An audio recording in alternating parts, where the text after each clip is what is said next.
Всем привет! Сегодня рассмотрим изменения двух имбовых механик, которые я показывал в прошлом видео. А именно, шляпу в костюме отряда и тоники в прыжке. Смотрите, я сделал.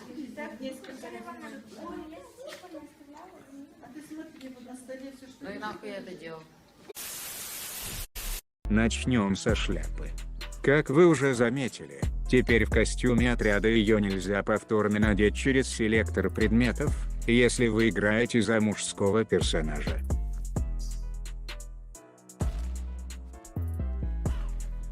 Для мужиков теперь единственный вариант спасаться от хедшота – это бегать в стрёмном костюме бобра ночной шорох. На женском персонаже этот костюм не спасает от хедшотов. При этом бабы могут купить заколку у парикмахера и с ее помощью надевать шляпу через селектор предметов. Как это делается, вы можете посмотреть в прошлом видео, ссылка в описании. В итоге мы имеем следующую схему. При таком раскладе будет трудновато перестреливаться с друзьями в одном отряде, ведь всем нужна защита от хедшотов. Что же и делать? Как быть? На самом деле выход есть, целых два варианта. Первый, самый очевидный. В перестрелке разбиваться на два отряда, на мужской и женский. Но это неудобно, второму отряду часто кидают перемирие на перестрелках, поэтому советую второй вариант. Собраться в один отряд в костюмах бобра, включить в нем костюм отряда, чтобы у женских персонажей была защита, мужики тем временем. А я постоянно хуй пососу, почему бы и нет? Нет, немного не так. На самом деле, мужики снимут с себя костюм отряда. Для этого уже находясь в отряде нужно открыть меню, выбрать любой другой отряд, постоянным участником которого вы являетесь, и выйти из него. Пример на экране.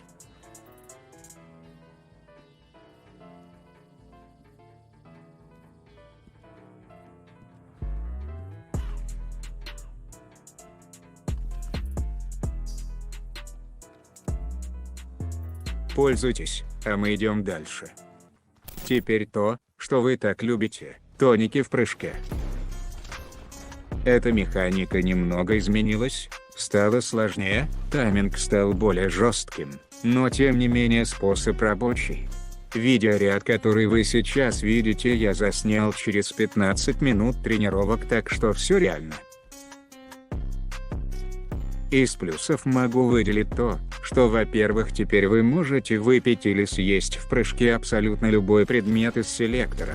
Во-вторых, эта механика стала работать верхом на лошади. И в-третьих, теперь тоники можно пить в прыжке вперед, а не вверх. Это хороший плюс для соснольщиков, потому что во время таких прыжков у противника не работает наносаим. А без има, как всем известно, мы нихуя не можем. Итак, как работает эта срань? Возьмите в руки любое недвуручное оружие. С пистолетами, револьверами и обрезами не работает. Затем, находясь в движении, выберите нужный тоник и сразу же нажимайте прицел и прыжок следом за ним.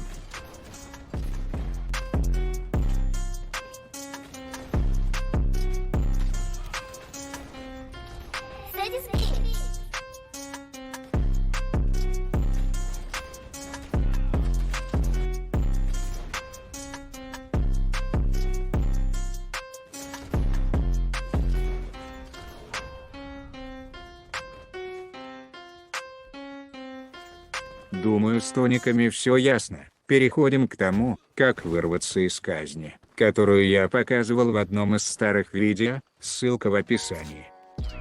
Сначала давайте посмотрим, о чем идет речь.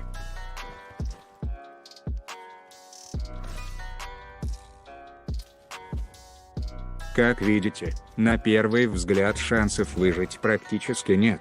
До того, как вы сможете шевельнуться, у противника запустится анимация казни. Но на самом деле способ есть. В момент, когда противник вас отпустил и начинает вставать, нужно менять камеру на первое лицо и обратно, при этом нажимать прыжок и бег. Для противника и окружающих это действие часто будет выглядеть как небольшой телепорт вашего персонажа, либо прохождение сквозь текстуру персонажа врага, или же как очень быстрое съебывание. Смотрим пример.